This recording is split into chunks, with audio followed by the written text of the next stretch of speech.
我係阿 Sins，而家係喺 HO Nursing Service Department 一個 Nursing Manager。咁我係喺2010年 Hong Kong U Bachelor of Nursing 畢業嘅。其實當初讀 Hong Kong Nursing 嘅初衷咧係比較現實嘅。當年咧選科嘅時候覺得護士工作穩定有前景。咁但喺實習嘅期間咧，經歷過一啲病房嘅生死啦，同病人建立咗一啲情誼同埋使命感，咁先至慢慢領會到呢份工作嘅意義。我記得課程嘅設計咧係非常全面嘅，能夠讓我掌握到護理嘅科學理論啦，亦都深刻咁體會到一啲人情嘅關懷嘅重要，成為咗我一個職業生涯上面一個好寶貴嘅資產。我喺2010年喺 Hong Kong U 畢業之後咧，成為咗註冊護士。最初一路都喺瑪麗醫院臨床腫瘤科度做嘅，咁專注喺 cancer patient 嘅照顧，讓我親身咁體會到生命係同時間脆弱同埋堅強嘅。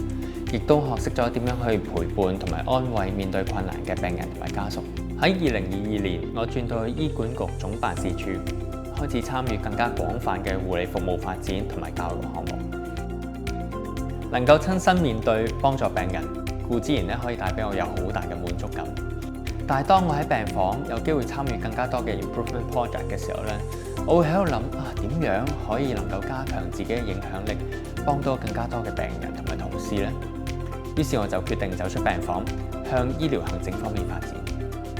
行政崗位咧，令到我可以將 clinical experience 咧應用喺成個醫療系統上面。例如喺2021年疫情期間咧，我係協調亞博館治療中心嘅運作。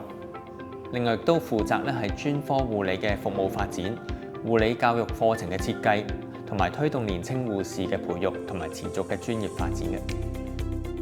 有相關嘅臨床護理工作經驗啦，咁先能夠可以體會到前線同事同埋病人面對嘅情況，或者佢哋現實之中有啲咩痛點等等，避免咧喺機制嘅設計或者喺政策嘅制定時候咧變得離地。呢個咧係我最大嘅體驗嚟嘅。無論係咩崗位，都要記住初心。做行政決策嘅時候咧，要以公眾嘅利益為先，經常由病人嘅角度出發。